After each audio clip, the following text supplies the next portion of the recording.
Around 2 a.m., I got up to lock the Starbucks I had worked in for the last 6 months. Switching off all the lights, I grabbed my bag from the counter to leave when I saw a man.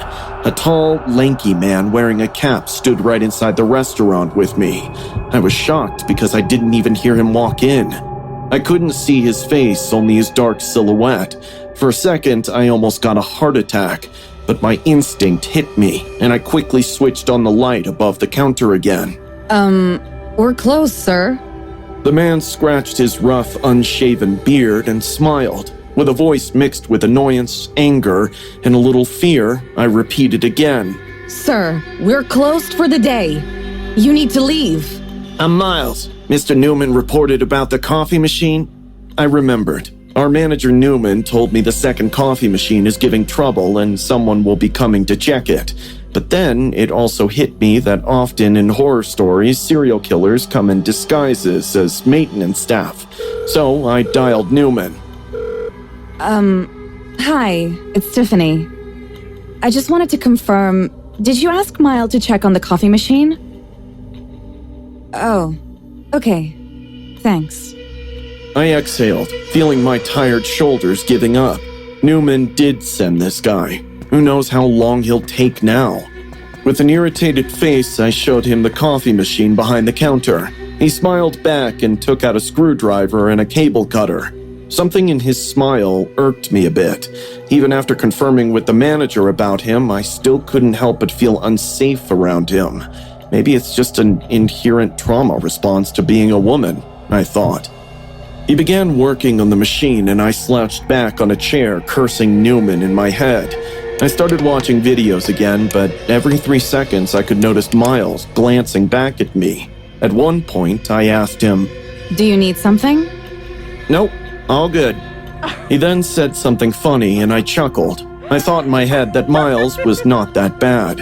I was probably watching too many of these scary stories, but a few minutes later when I asked him, How long will it take? He stopped what he was doing and slowly turned towards me. The counter light was just above his head. I could see his face a little too clearly now. He looked, well, not happy. His left eye twitched weirdly and he asked, Why? I thought you were enjoying my company. The way he said it, the amount of conviction in his tone spooked me. It was as if he couldn't believe I wanted to leave. To manage the situation, I chuckled casually again. No, I'm just really tired. He got back to what he was doing while muttering, Women shouldn't work so late at night. It's not safe, you know? The unsafe feeling rushed back again. I took a snap of Miles without him noticing and sent it to Mr. Newman. I texted, Can you please call him and tell him to come tomorrow so I can go home? It's really late.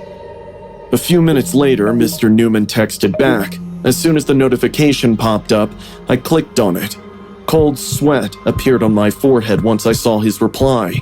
Mr. Newman had texted, That's not Miles! Miles is my niece, Tiffany! I could feel my frozen body weighing heavy on that chair.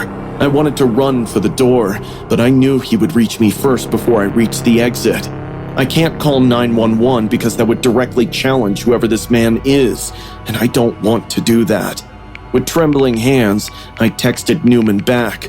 Call 911. I saw him go offline right away and knew he was on it. Now I have to wait here patiently till the cops arrive. I just hope when they do arrive, they find me alive. Is that boyfriend? The fake Miles asked me with his back to me, pretending to fix the coffee machine. I let out a nervous smile, saying, My fiancé. He's just worried why I'm not home yet. Pretty caring. Good for you. I smiled even though I was dying inside. The best way to keep him engaged is to entertain his small talk. So I asked a question that was already eating my mind. So... How long do you know Mr. Newman? Oh, I don't. I know his niece. We dated for a while. I see. It's good you two are still friends after breakup.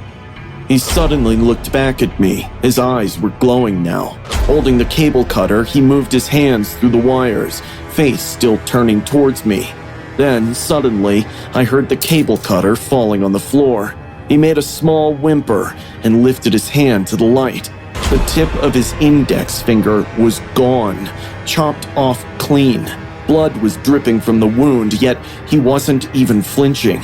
He smiled casually, put his finger inside his mouth, and started sucking the blood. His eye wasn't even blinking, like he had no realization of pain. I got up shaking. You need to go to a hospital. Let me call for help. Taking out the finger from his mouth, he smiled again. His teeth and lips were all stained with blood. I think you already did that. My heart jumped into my throat. He picked up the cable cutter from the floor. I stepped back in horror, thinking he would lunge at me at any moment, but he slowly went for the exit, opened the door, and looked at me one last time.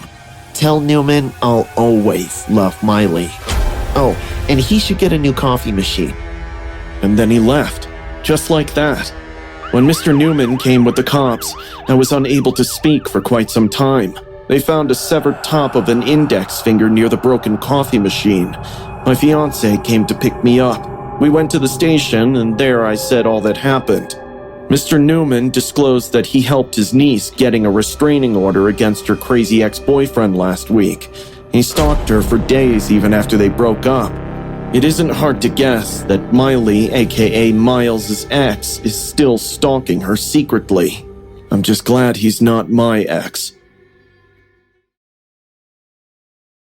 The rain was pouring outside, hammering against the Starbucks windows like it was trying to shatter everything.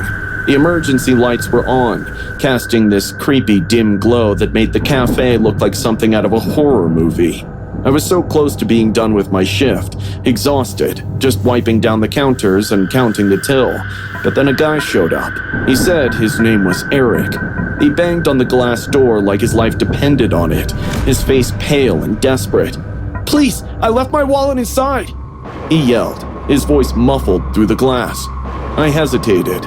Something about the way his eyes darted around made my skin crawl, but I couldn't just leave him out there in the storm. Big mistake. The second I unlocked the door, I knew I'd messed up.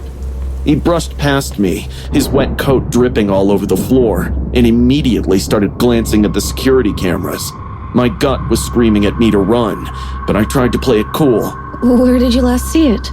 I asked, my voice shaky.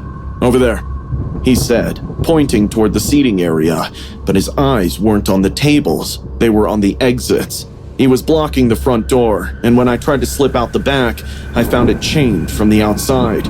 My heart dropped into my stomach. "Looking for this?" Eric held up my phone, a sick smirk spreading across his face. He tossed it onto the counter, and it skidded out of reach. "We're gonna play a little game, Lily. Hide and seek. You get 30 seconds.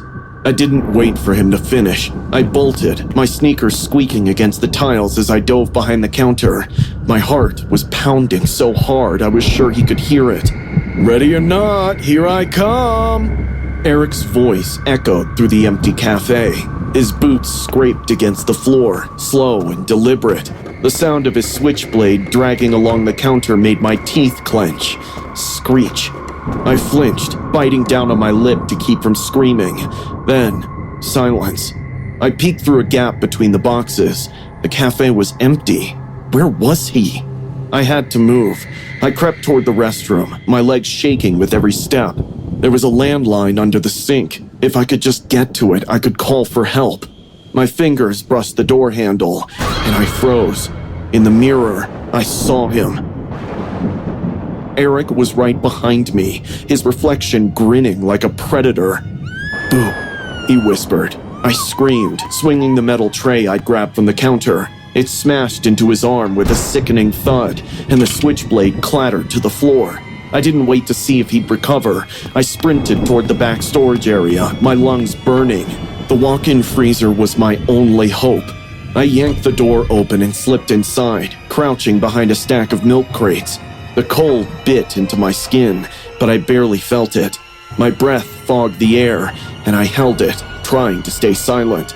The sound of footsteps sent shivers down my body. Eric's voice cut through the silence, calm and cruel. "You think you're clever, huh? shivering in there like a little mouse. The door handle rattled violently, and I flinched. My eyes darted to the door, and that's when I saw it. Bloody fingerprints. My blood, from when I'd hit him. "Found you," he whispered. The door flew open, and I bolted, swinging the tray like a shield. Eric lunged at me, his blade slicing through my arm. The pain was sharp and hot, but I used it to fuel my escape, slamming the tray into his face as I ran. I stumbled into the customer area, blood dripping from my arm. My eyes landed on the coffee pot left on the table, still hot.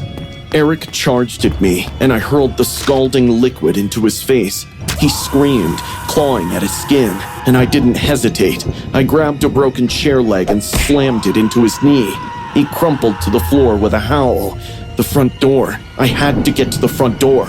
I bashed the emergency exit panel with the chair leg, and the glass shattered. The alarm blared, deafening in the silence. Eric scrambled after me, his face twisted in rage, but I was already through the door, screaming for help into the rainy night. The last thing I saw before the darkness swallowed me was Eric's silhouette, limping back into the shadows of the cafe. I woke up in the hospital, my arm bandaged and my mind racing. The police said they found the cafe empty, with no sign of Eric, but I know he's out there, and I know he's not done playing.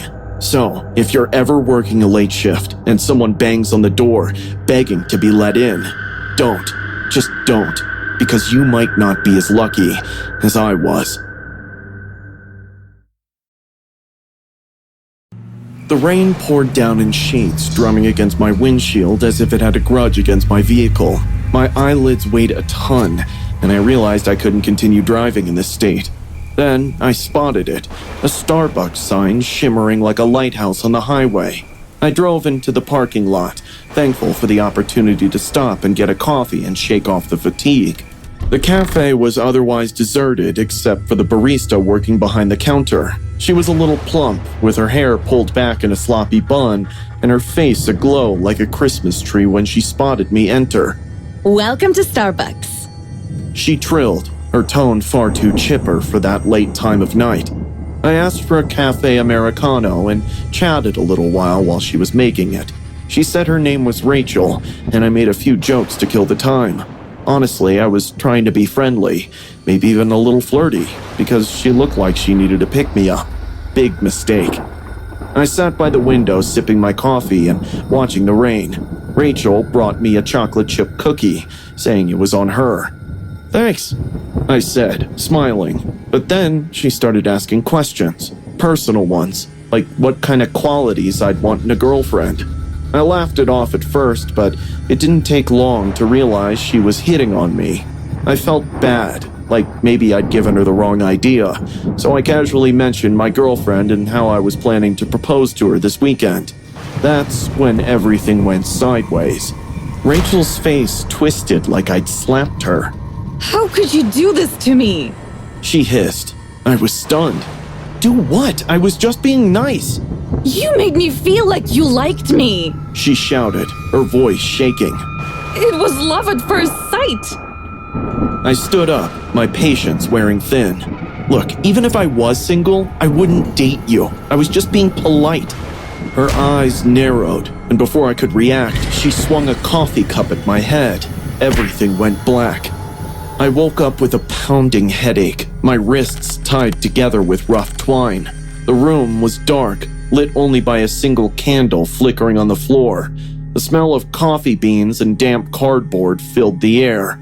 Rachel was sitting across from me on an upside-down milk crate. Her makeup was smudged, bright red lipstick bleeding into the corners of her mouth.